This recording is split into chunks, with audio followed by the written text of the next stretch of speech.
El Instituto de Estudios Democráticos del Tribunal Electoral de Panamá, el Centro de Investigaciones Históricas, Antropológicas y Culturales y la Fundación Konrad Adenauer, Oficina de Panamá, presentan Historia de las Elecciones, un podcast que pretende abarcar la fascinante memoria de los procesos electorales en Panamá.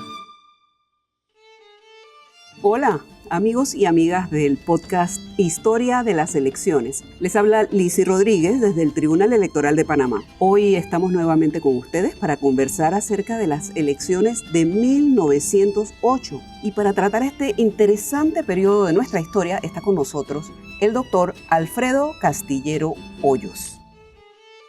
Alfredo Castillero Hoyos es un cientista político, activista de derechos humanos y académico. Es doctor por la Universidad de Portsmouth y magíster por la Universidad de Warwick en el Reino Unido.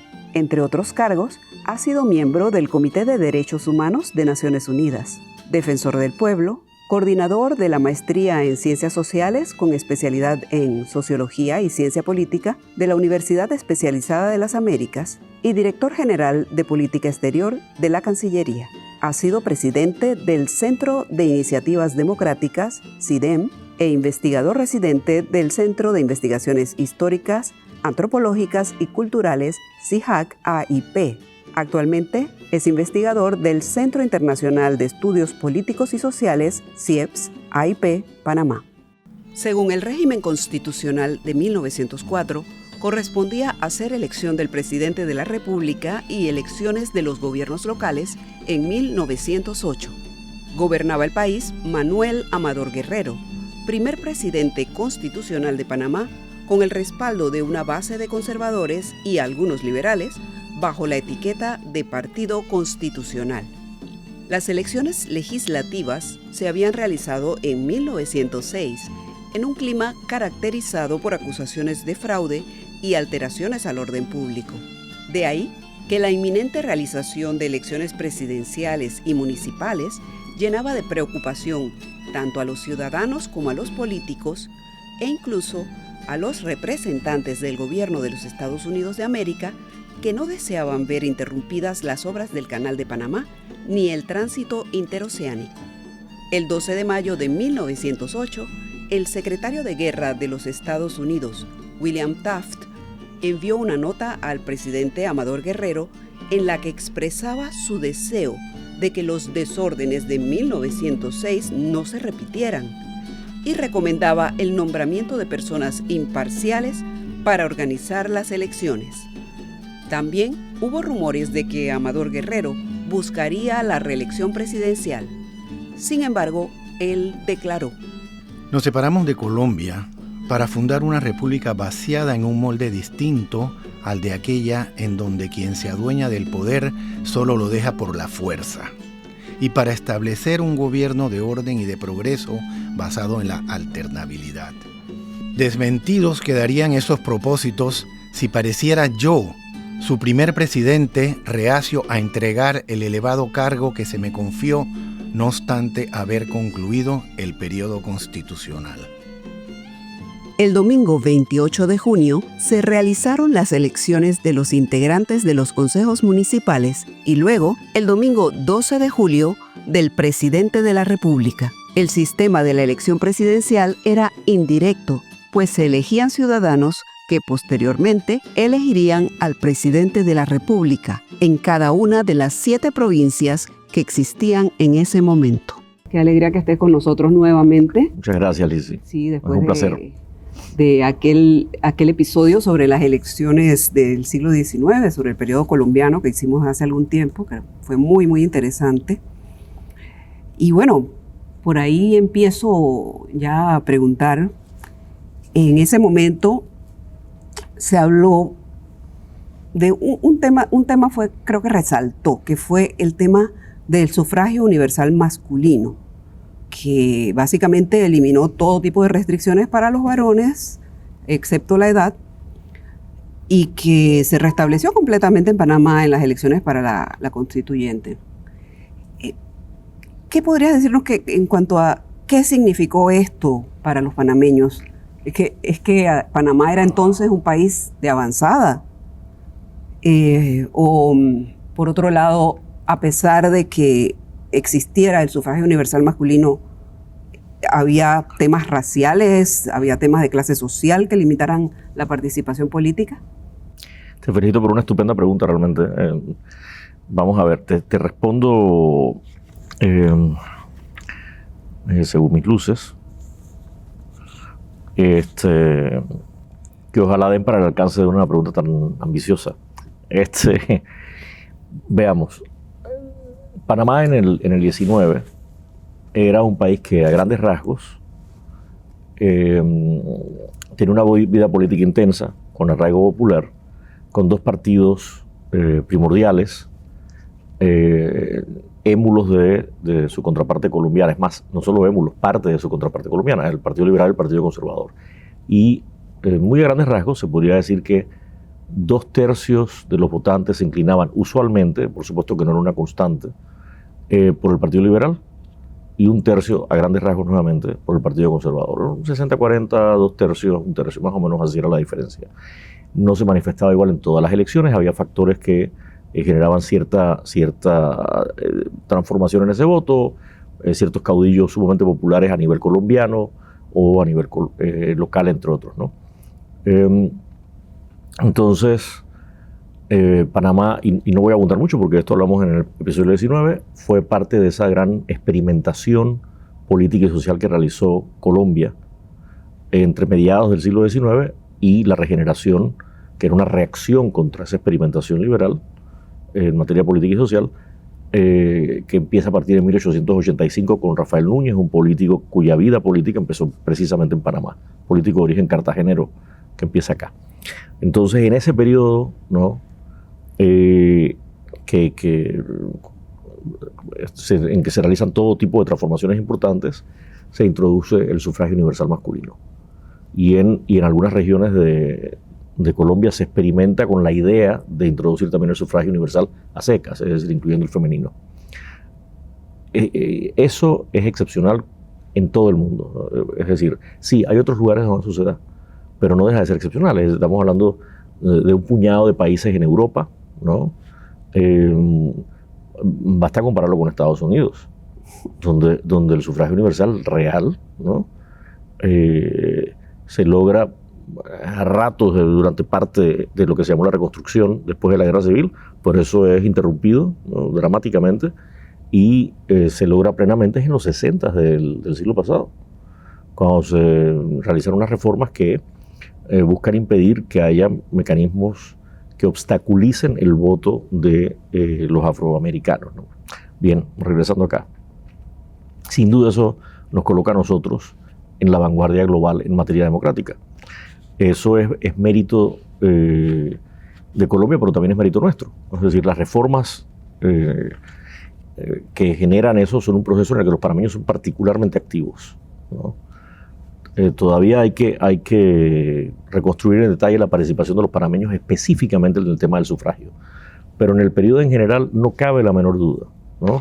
Que las reformas favorables, por ejemplo, a la abolición de la esclavitud, a la federalización o a la desmilitarización, son todas reformas en las que Panamá participa a través de sus representantes de modo coprotagónico o inclusive protagónico, ¿sí? Entonces, eso se impide, se interrumpe a partir de 1885 con la regeneración, que reintroduce un sufragio censitario, es decir, un sufragio con requisitos, ¿sí? Entonces, eran menos requisitos que con antelación a 1853, pero requisitos al fin y al cabo, ¿no? Alfabetización y unos ingresos mínimos, ¿no? Pero bueno, es que si incluso hoy en día exigiéramos alfabetización y requisitos de ingresos mínimos, habría un porcentaje significativo, seguramente más por lo segundo que por lo primero, pero igual habría un porcentaje significativo de nuestra población que se vería impedida de participar. Así que una medida con un fuerte contenido social, pero además con un fuerte contenido racial, porque en el caso panameño estaba muy claro que esos sectores, sobre todo urbanos, que estaban activos políticamente y que participaban en la política, eran mayormente afrodescendientes, afropanameños, ¿no? Entonces, llegamos al momento de la independencia, Y mi hipótesis, mi tesis sobre el particular es que ahí hay un quid pro quo, ¿no? Es decir, que los conservadores, en vista de la postración económica, social, material de Panamá, luego de la Guerra de los 1000 días, que este fue el último punto en el que se siguió combatiendo, ¿no? Están desesperados por encontrar una salida, ¿no? Un futuro al país, ¿no? Y ese futuro lo ven en la independencia. Y digo los conservadores en general, ciertamente hubo algún disentimiento, pero la gran mayoría del liderazgo conservador abogó exitosamente por la independencia en el 1903. Y los liberales acaban de ser derrotados muy poco antes, en el 1902, después de 3 años de estar en combates cruentos. Aceptan participar mayoritariamente en ese proceso independentista. Y lo que hipotetizo, digo, es lo siguiente.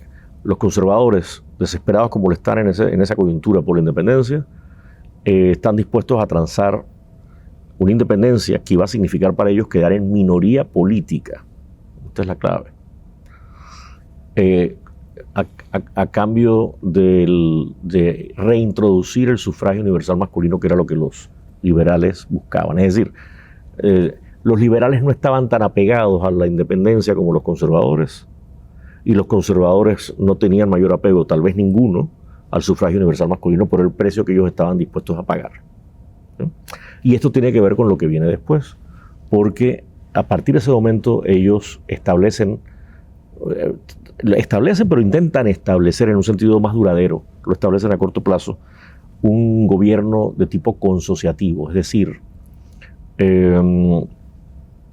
siguiendo a Liebhardt y otros, es ese tipo de gobierno en que las partes en disputa que representan conjuntamente la gran mayoría de los intereses nacionales, pero que por separado no lo representan, o representan sectores enfrentados de un modo radical, estructural, ¿no?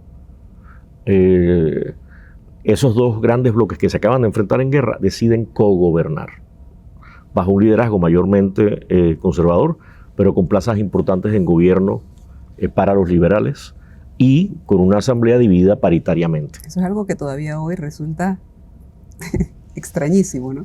Resulta extrañísimo y tiene algunos elementos que considero admirables y también otros que por supuesto que no pueden ser de largo plazo, ¿no? Claro. Un fenómeno similar es el del Frente Nacional mucho tiempo después en Colombia, que acabó enquistando, ¿no?, una especie de oligarquización de la política colombiana, ¿no?, que tenía por supuesto antecedentes en toda la historia política colombiana, pero que digamos, se estanca, ¿no?, cuando el Partido Conservador y Liberal, tratando de salir de la dictadura de Rojas Pinilla y de la violencia precedente, deciden que van a compartir el poder por un periodo determinado de varios años, de varios periodos presidenciales, perdona. Entonces, eso allá acabó siendo un lastre para la democracia, ¿no? En todo caso, digo, ese proceso acá fue interesante porque, primero, gracias a eso se logró la independencia. Uh-huh. Segundo, gracias a eso se logran gobiernos civiles electos democráticamente. Tercero, gracias a eso se logra la reintroducción del sufragio universal masculino que te reitero, en ese momento, con todo y que es su reintroducción, todavía en 1903 y 4 nos coloca a nosotros a la vanguardia global. Inclusive si tú cortaras toda la experiencia anterior, ¿no?, del 53 al 85, todavía Panamá, solamente con el inicio para los procesos postindependentistas, inmediatamente postindependentistas, estaría a la vanguardia del mundo entero, ¿sí? Entonces, que no es poca cosa. Claro. Entonces, así que tú tienes estos elementos: introducción del sufragio universal masculino, elecciones populares, por lo tanto, mucho más que la mayoría de los países. Ojo, la mayoría de los países independientes, inclusive del occidente democrático. Es que eso es importante. Yo no estoy hablando que es excepcional en un mundo mayormente de imperios, ¿no?, que lo era, mayormente de gobiernos no democráticos, que lo era, sino que inclusive entre las naciones de talante democrático era excepcional lo que ahí estaba pasando. Y fíjate otro dato interesante: cuando nosotros estamos hablando de ese periodo de experimentación en Colombia del 53 al 85, hay una eclosión de experimentación política en buena parte de Europa y en buena parte de América Latina. Es decir, que aunque es más radical, digamos que en un sentido positivo, ¿no?, esto de la experimentación, en Colombia hay fenómenos simultáneos más o menos a partir de 1848 por un periodo en Europa y América Latina. Sin embargo, cuando Panamá está en ese proceso redemocratizador, si quieres, con la independencia, que también eso hay que tenerlo presente, ¿no?, que es que se redemocratiza Panamá con la independencia, ¿no? El panorama es, si quieres, todavía menos proclive a la democracia a nivel mundial, o por lo menos a nivel regional. Ya en un episodio anterior estuvimos hablando de los años de la independencia justamente, y tenemos que irnos más bien pues ya al 1908 y alrededores. Y para ponernos un poquito en contexto, me gustaría que nos explicaras un poco, si pudiéramos comparar los procesos electorales de hoy en día a los que estamos acostumbrados, que sabemos muy bien cómo funcionan, y los de aquellas épocas, ¿qué diferencia había? ¿Cómo los diferenciarías? Era un mundo distinto, aunque a veces con los hechos más recientes a nivel internacional uno tiene la sensación de que vamos de vuelta hacia esos tiempos, ¿no? Yo creo que un hecho fundamental, por ejemplo, es que si bien he resaltado la naturaleza incluyente del sufragio para la época, piensa que todas las mujeres estaban excluidas. Claro. Ese era un tema que no estaba ni siquiera en el tapete, no estaba siendo discutido. Para nada. Mencioné lo de Vélez en la década del 50 en Colombia. Bueno, eso fue en Vélez en la década del 50 en Colombia, eso no era en Panamá, ¿no? Eso ya es una diferencia mayor, ¿no? Un segundo tema, ¿no?, es que este era un país absolutamente distinto. Es decir, Panamá siempre ha tenido una relativa escasez de población, pero en aquella época era todavía más marcada.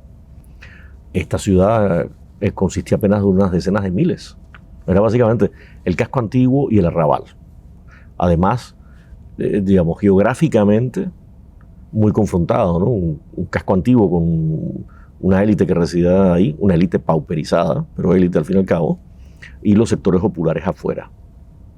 Por supuesto que hay excepciones, lo que quieras, pero a grandes rasgos eso era básicamente cierto. Era también un país en el que los dos grandes partidos, como dijeran, el liberal y el conservador, y eso tenía unas particularidades, ¿no? Es decir, el conservador tendía a ser, por supuesto, el partido del clero, ¿no?, el partido del orden, el partido del poder presidencial fuerte, el partido claramente de derecha, sin la menor duda, que favorecía típicamente lo que uno asocia con los intereses de la élite. Y era un partido además con un fuerte arraigo histórico, además, particularmente en Veraguas, ¿no? Una Veraguas que, por cierto, era tan conservadora en sus apegos que inclusive durante un tiempo más o menos dilatado fue renuente a la independencia de España. Ya no te estoy diciendo de Panamá, de Colombia, sino de España inclusive. Entonces ese era un poco el partido conservador. Y luego tú tienes un partido liberal que tenía grandes rasgos, dos alas, que nunca llegaron a romper enteramente, pero que se reacomodaban con alianzas, ¿no?, con los conservadores, ¿sí? Una ala que podríamos llamar popular, esa ala del denominado Partido Liberal Negro, según los informes consulares del siglo XIX, que ya había derivado en algo un tanto distinto para el 20, porque podríamos decir que era un partido liberal popular, ¿no?, de modo genérico, y una ala que era más conservadora, siendo liberal, conservadora en su composición y su programa, ¿no?, en la que caía buena parte de la élite, incluyendo algunos personajes muy celebrados acá, que no viene a cuento ahora mismo mencionar en mayor detalle. Eso queda sospecho que para otro tipo de podcast. La cuestión es que esa es otra característica. La división entre esos dos partidos es un sistema bipartidista, fuertemente bipartidista en aquel momento, pero con partidos que son más bien débiles. Porque de las características de nuestra práctica electoral, no del sistema, de la práctica electoral en aquella época, es que la participación es sumamente baja. Ese es un tema que creo que soy quien lo aborda, quizás quien lo entresaca de la documentación, pero a mí mismo siempre me ha sembrado muchas dudas, ¿no? Porque es la propia información oficial, la propia información que inclusive ustedes manejan hoy en día como tribunal, la que nos arroja unas cifras de participación sumamente bajas.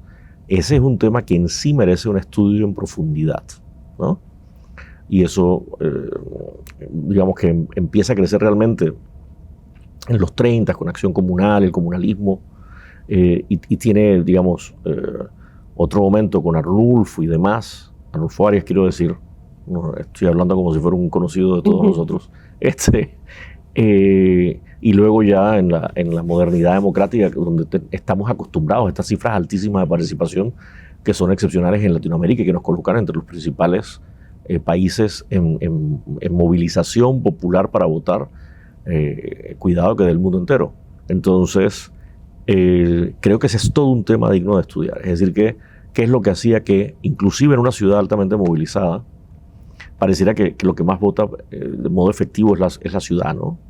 Y la ciudad, el pueblo grande, pero multicultural, ¿no? Que era Panamá en aquel momento. Otras diferencias, el sometimiento a Estados Unidos. Sí, de hecho, me gustaría conversar sobre eso porque es que en esos momentos, era como muy común que se pidiera la supervisión electoral por parte de los Estados Unidos. Era algo que podía ser solicitado por los que estaban en el poder, los gobernantes, podía ser solicitado por los partidos políticos, por cualquiera de los dos, e incluso por algunos candidatos que sintieran que su triunfo, su victoria electoral estaba en riesgo. Pero ¿cómo funcionaba esto? O sea, ¿era esto una intervención? ¿Era necesario? ¿Había un fraude así incipiente? Vamos a ver, fíjate, te pongo en autos un poquito del contexto para poder responderte adecuadamente, ¿no? En el 904 es escogido como presidente de Manuel Amador Guerrero, que es conservador, además, y un señor ya de cierta edad, ¿no? Sí. Tenía creo que 71 para entonces aproximadamente. Piensa que la expectativa de vida para aquella época en los Estados Unidos rondaba los 50 años. Hay que suponer que para Panamá sería algo menor, o mucho menor, no lo sé. Lo menciono porque él llega al poder en ese momento y en parte porque es un señor ya de cierta edad, digamos, respetado, ha jugado un rol clave en la independencia, no parece concitar grandes animadversiones ni nada por el estilo, y creo que tampoco se espera que gobierne con una mano de hierro ni nada semejante, y no lo hace, ¿no? Pero le toca un periodo muy complicado, ¿no? En el que se llegan a uno de los principales acuerdos que van a ir determinando el decurso de la República, en particular nuestra relación con los Estados Unidos, y el uso que se hará del canal y las áreas adyacentes, que eso tiene consecuencias hasta nuestros días. Entonces, Amador Guerrero tiene un gobierno que, bueno, es fundante de la República, no creo que se destaque por unos logros extraordinarios, pero tiene el mérito ese, pues, de llevar el país adelante en ese periodo, y en algún momento oye las voces de sirena, ¿no?, que le hablan de la posibilidad de la reelección. Y eso, por supuesto, que implica que es una reelección desde el poder.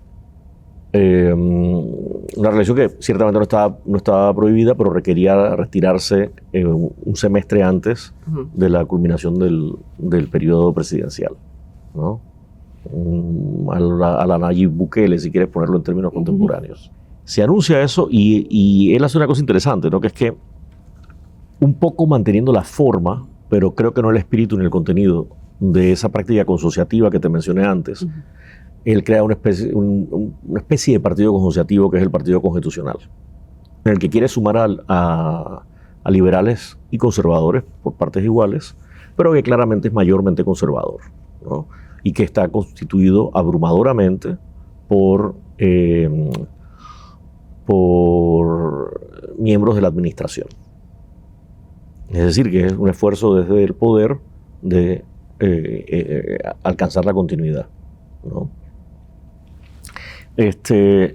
Y eso genera de una vez alarmas, rechazo, empezando por Federico Voigt, un liberal conspicuo de aquella época que también había sido pues, uno de los próceres de la independencia, etcétera, que es donde todos los panameños lo conocen, unos libros de historia, los manuales de historia para nuestra escuela primaria y secundaria, nos lo mencionan, ¿no? Y lo que se hace rápidamente es que los liberales hacen exactamente digamos, una operación espejo, vamos a llamarla, ¿no? Que es que crean otro partido de talante republicano, presuntamente, que se llama Coalición Nacional Republicana.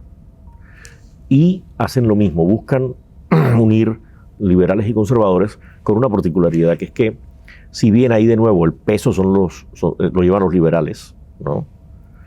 Sobre todo los mendocistas, que representaban a los sectores populares urbanos. Claro, mendocistas eran los seguidores de Carlos A. Mendoza, un líder que venía de la tradición del liderazgo popular liberal afrodescendiente del Arrabal.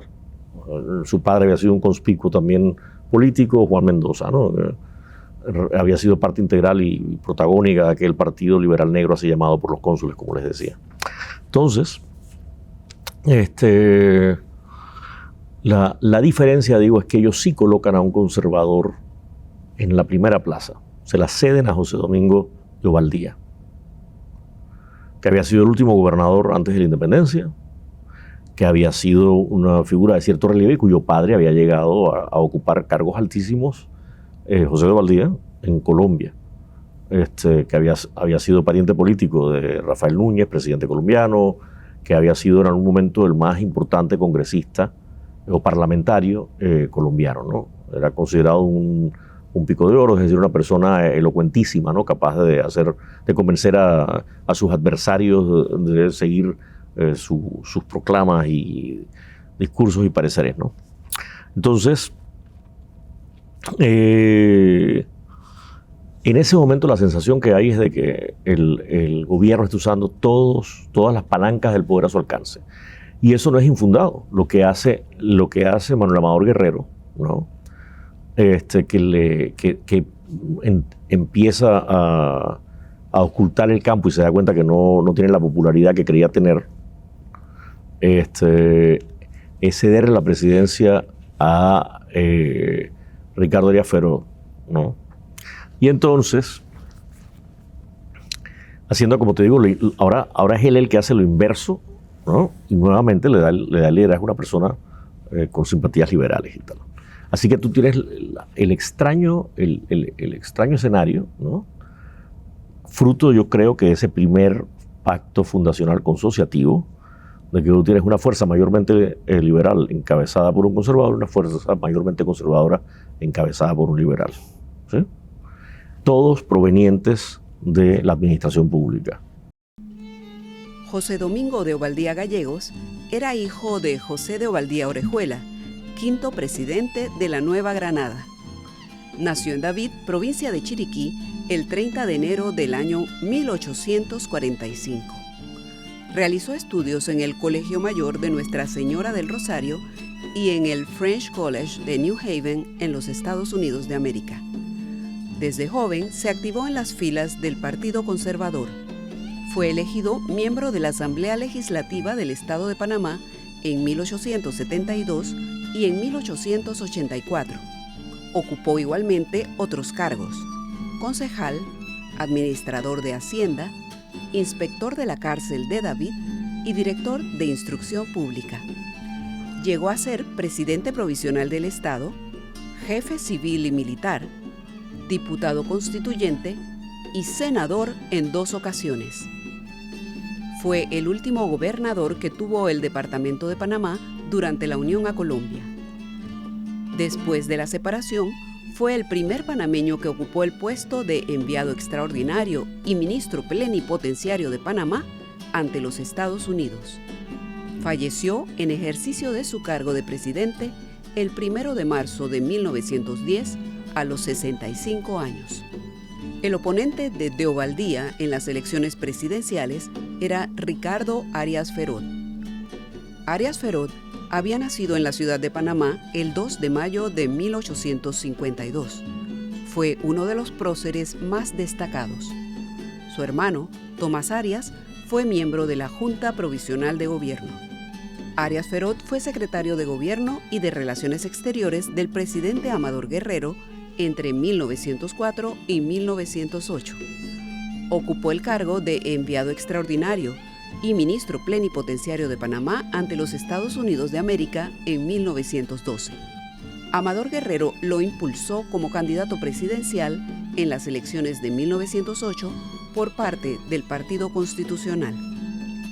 El 15 de mayo de 1908, Ricardo Arias solicitó a Estados Unidos supervisar las elecciones, lo que fue aceptado. Arias volvió a ser candidato presidencial en 1918, sin éxito. Falleció en París el 7 de marzo de 1927. También hay que entender que este era, vuelvo y repito, un país despoblado, con una capital muy pequeña y con una élite política muy pequeña también, que en alguna medida se solapaba con la élite económica, no totalmente, pero en algunos aspectos, ¿no? Entonces,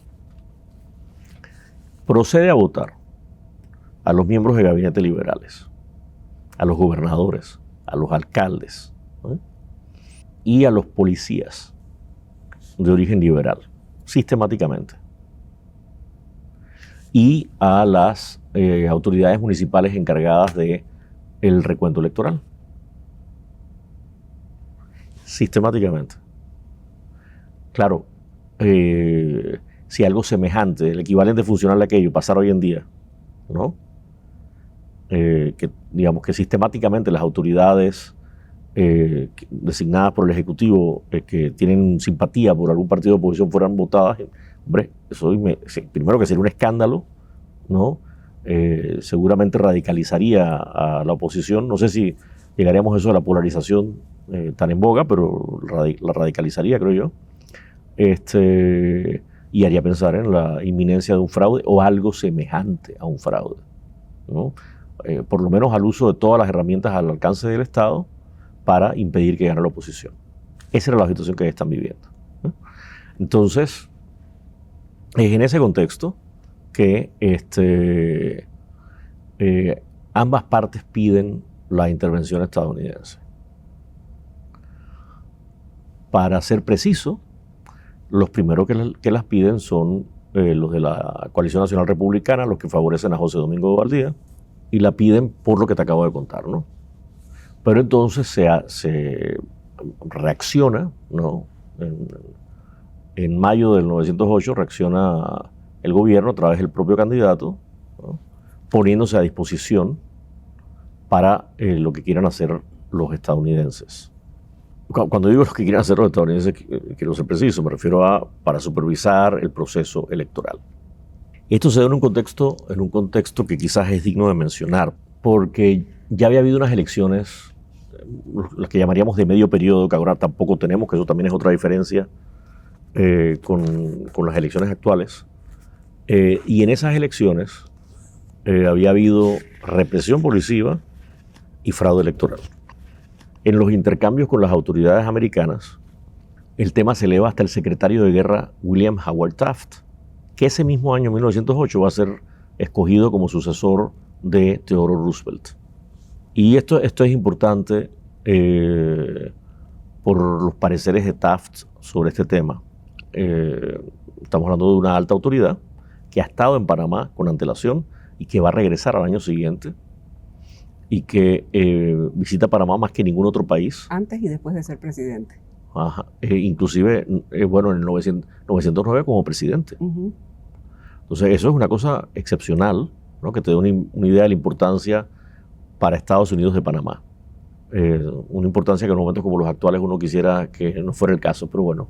Pero más importante que ese criterio es otro, que es el de la propia elección, en que cuando se da el intercambio con el secretario de Guerra Taft, él comparte una misiva con acotaciones del presidente Theodore Roosevelt, ¿no?, que dice que de haber fraude, de haber intervención policíaca, obviamente está aludiendo a lo ocurrido en 1906, en las elecciones de medio periodo, de haber, fraude o represión policiva o cosas semejantes, entenderían que hay reyertas, hay conflictividad, y que en virtud de la Constitución Nacional panameña estarían facultados para intervenir. Y ahí está hablando de una intervención militar.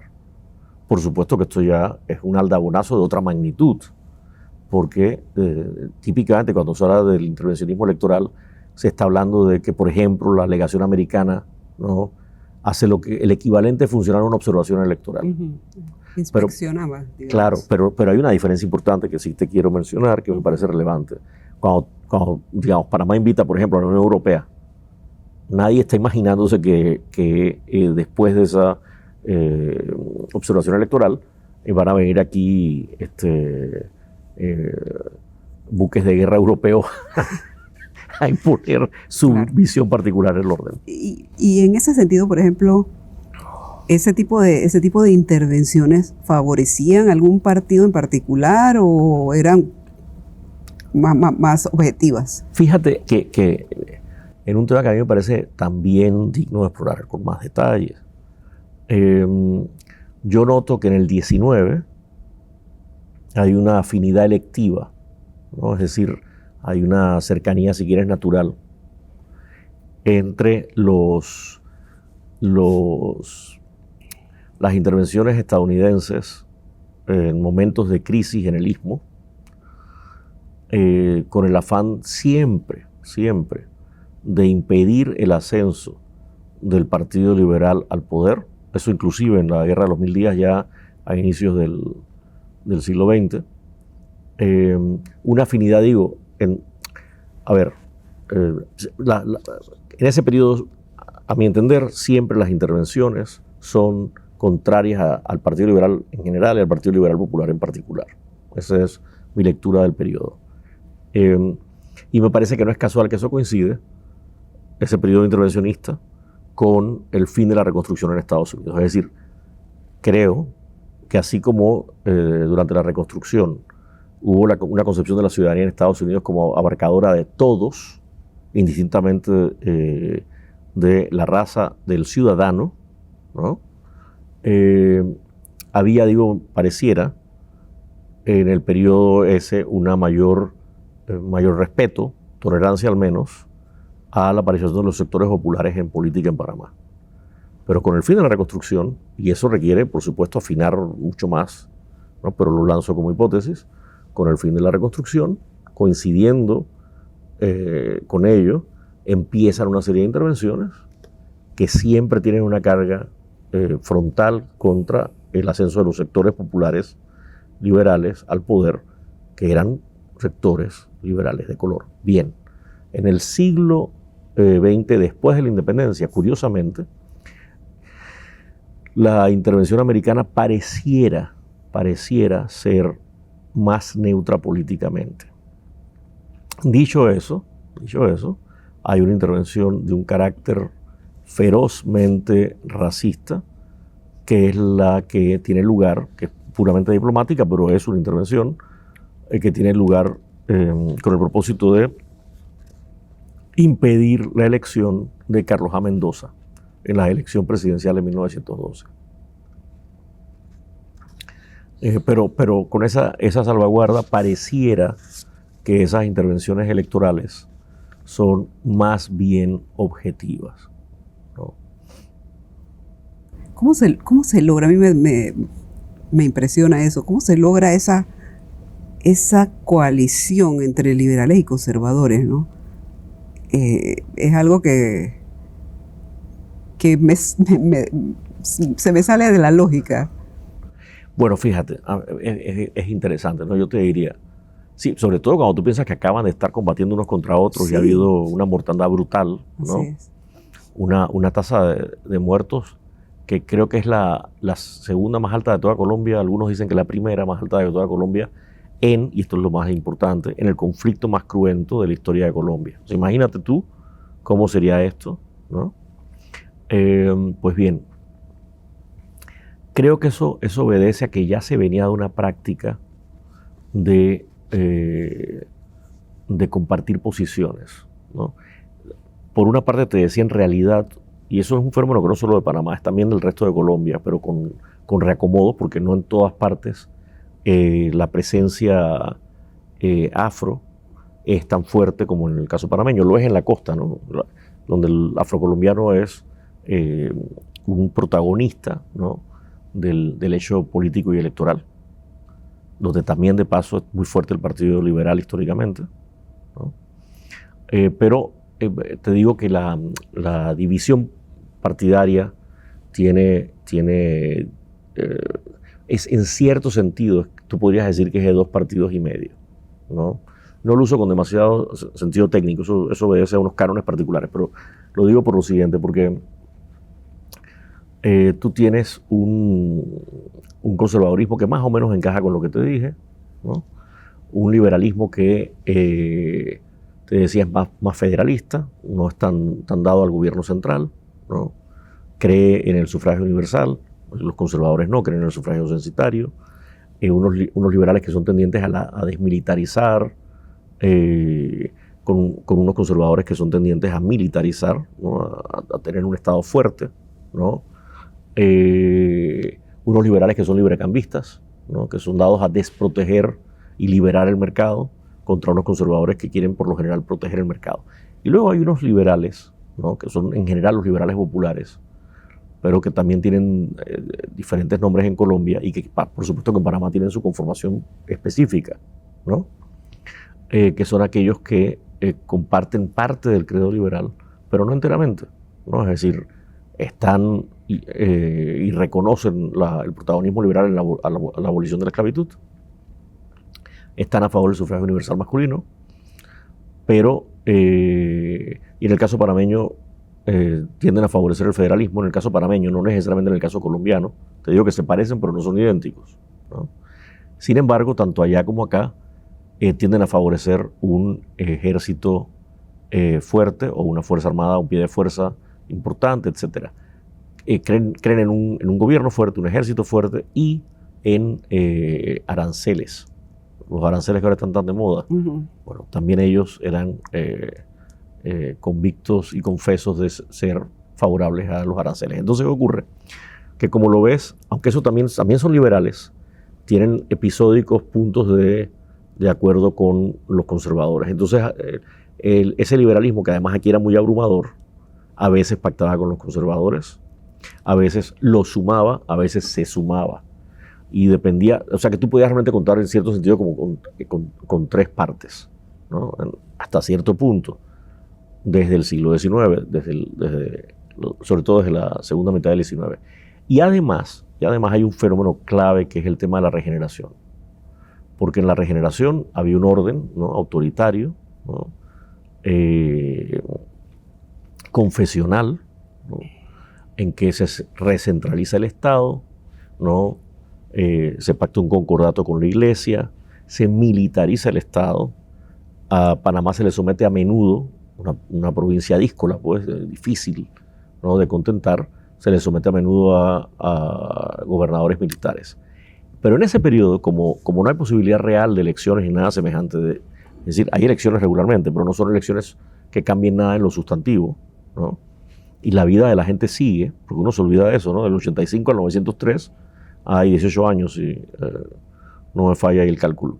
Entonces, en el interín la gente pues, se dedica a lo que puede en un país con un canal que habían intentado construir los franceses y que había fracasado, que está sumido, inclusive antes del conflicto de la guerra de los 1000 días, en la pobreza. Entonces, ¿a qué acuden, por ejemplo, los abogados del momento? pues hombre, unos abren sus bufetes y qué sé yo, pero otros trabajan en el Estado, incluyendo muchos prohombres liberales, ¿no? Algunas figuras de la más alta estima liberal y qué sé yo. Es decir, que venían de una práctica larga de colaborar larga y reciente de colaborar con los conservadores, ¿sí? Y viceversa. Entonces... a fin de cuentas, era como un espectro lo que había en ambos partidos, ¿no? Sí, exacto. Inclusive te voy a dar un dato que me parece también importante. Cuando en Colombia, el Partido Liberal se lanza a la guerra, no lo hace todo el Partido Liberal.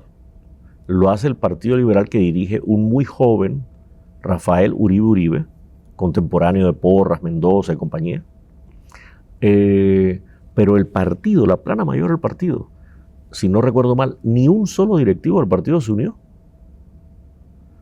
Entonces, y no porque fueran colaboradores de la regeneración ni nada, sino porque venían de una serie de conflictos civiles y no querían someter al país aquello, y lo veían con cierta reserva. Entonces, hay que suponer que aquí también habría sectores liberales que vieron todo esto con algún cuidado. Aunque aquí sí pareciera que cundió el tema del apego al alzamiento bélico, ¿no? Pero te digo, esas divisiones siempre ocurrieron. Y yo siempre rescato la naturaleza comparativamente ideológica de la política del Panamá bajo hegemonía colombiana, pero sin exagerar. Es decir, como te digo, el funcionariado público era de las pocas cosas que daba un empleo más o menos estable. Entonces, a veces la gente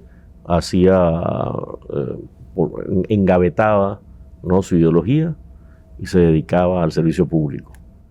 Ojalá lo hayan hecho con las mejores luces y bondades. Y hablando un poco propiamente de la elección de 1908, bueno, teníamos dos candidatos, pero parecía que ambos eran como candidatos oficiales, ¿no?, al darse toda esta situación. ¿Cómo funcionaban en ese momento las cosas? ¿Había tensiones?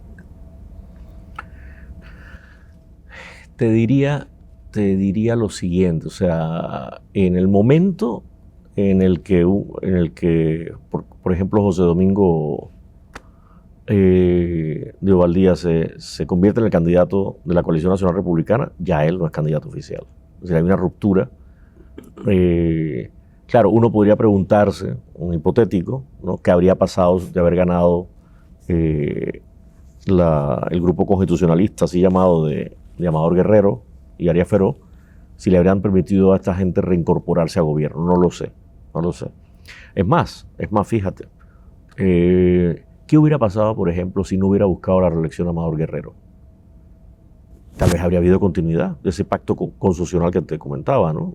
Tal vez habría habido un periodo más, ¿no?, en que, para evitar los roces, habrían cogobernado.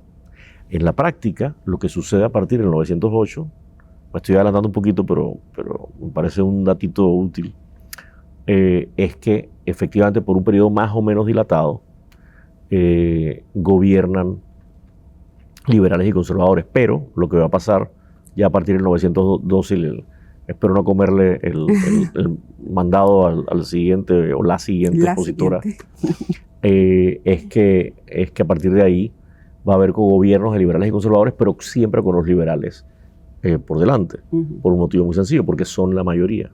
Ese es el factor clave.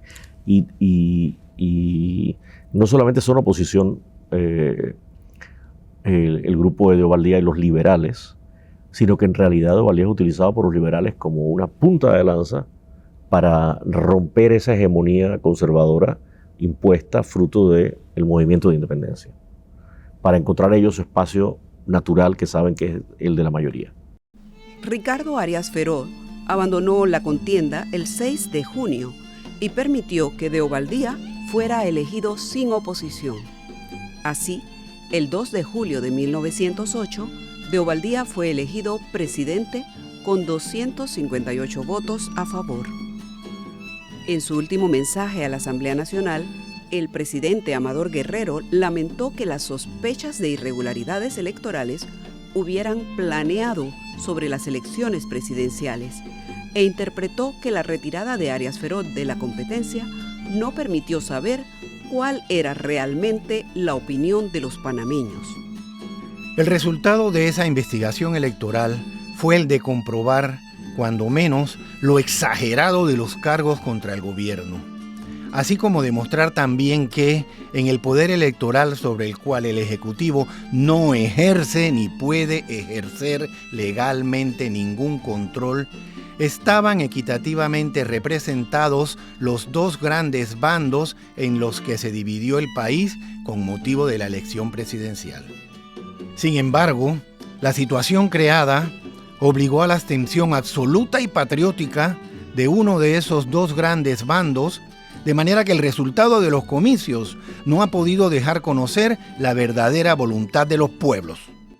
Y por ejemplo, en el caso de Arias Feró, él se retira de la contienda, pero parece ser que esto era como una práctica muy frecuente en estos primeros años del siglo. Bueno, fíjate, vamos a ver. No te digo que fuera tan frecuente, pero ocurre con alguna regularidad. Él es el primero, él va a ser el último también. Él se va a retirar de nuevo, creo que en el 24 o el 28. Y eso, fíjate que está relacionado en buena medida con el tema de la presencia americana. ¿Qué ocurre? Las partes típicamente le piden a los americanos que intervengan. Típicamente lo hace la oposición, pero también el gobierno, cuando sabe que es minoría, busca la intervención americana. Y la lectura que hago de eso es que eso obedece a que si el gobierno tiene la capacidad de controlarlo todo y los americanos están ahí, todo lo que están viendo es lo externo, puede que tengan una posibilidad de ejecutar su fraude sin represión y sin mayor violencia. Entonces, en el caso particular lo que ocurre, y déjame citarte algo de los hallazgos de la misión electoral americana, lo que ocurre es que los liberales piden la intervención, Arias Feró lo pide, pero en plan de dar garantías de que no está pasando nada, ¿no? Es decir, esto es un exceso, que bienvenido sea. Y la legación americana envía a un observador, diríamos, en el lenguaje actual, pero claro, no nos engañemos, o sea, en un país que era para todos los propósitos un protectorado, ¿no? Ese personero estadounidense ejerce una enorme influencia. Y el hallazgo recorriendo Coclé es que en Penonomé, La Pintada, Antón, Agua Dulce, Olá y Natá, los policías habían sido reemplazados, como te contaba con antelación, y además los campesinos liberales habían sido eliminados del registro electoral. Ahora bien, piensa tú dónde es eso. El Coclé que ha sido, buena parte de cuya población ha sido liderada hace apenas nada, hasta 1902, por Victoriano Lorenzo. Uh-huh. Hay que suponer que la abrumadora mayoría del pueblo coclesano en ese momento histórico era liberal. Claro. ¿Qué significa que les habían privado de la posibilidad de votar? Bueno, que la gran mayoría de la población había sido privada de la posibilidad de votar. Transcurrido la elaboración de ese informe, su presentación y demás, es que Arias Feró decide retirarse. Es decir, él se da cuenta, a ver, ten presente lo siguiente, contra lo que él había dicho, la misión lo que demuestra es que sí hay fraude, que sí lo está viendo, ¿no? Uh-huh. Y lo segundo, recuerda lo que te conté de la misiva del secretario de Guerra Taft con la cita al presidente Roosevelt, que decía que si había evidencias de fraude, estaban dispuestos a hacer una intervención militar. Uh-huh. Claro, a ver, en ese entorno en que a este caballero lo han agarrado, con un gobierno que lo respalda, que está cometiendo prácticas fraudulentas, y que hay esa amenaza de intervención militar, no es un acto, me parece a mí, ¿no? Con la perspectiva histórica, pero seguramente también no tenían muy claro sus contemporáneos, no creo que sea un acto particularmente digno y soberano, me parece más bien que es un acto que obedece a la realidad política de la imposibilidad de ser electo. De nuevo, la imposibilidad de ser electo en un contexto en que el respaldo de él es conservador, en tanto la mayoría de la población es liberal. Bueno, no sé Si tienes algún tema que se me haya quedado por fuera que quisieras tocar antes de terminar con este capítulo del podcast Historia de las Elecciones. Sí te voy a comentar algo que me parece interesante, ¿no? Y es que Panamá en ese momento, ¿no? Es este pequeño país recientemente independizado, sometido al protectorado americano, pero que sin embargo no solo es que está practicando el sufragio universal masculino, sino que además tiene formas republicanas y democráticas de la conformación del poder público. Y lo digo porque en aquel momento Rafael Reyes, el general Rafael Reyes, es quien gobierna durante la hegemonía conservadora en Colombia. Cipriano Castro gobierna en Venezuela, otro general, y en ese año es sujeto de un golpe por su compadre Juan Vicente Gómez. Porfirio Díaz gobierna en México.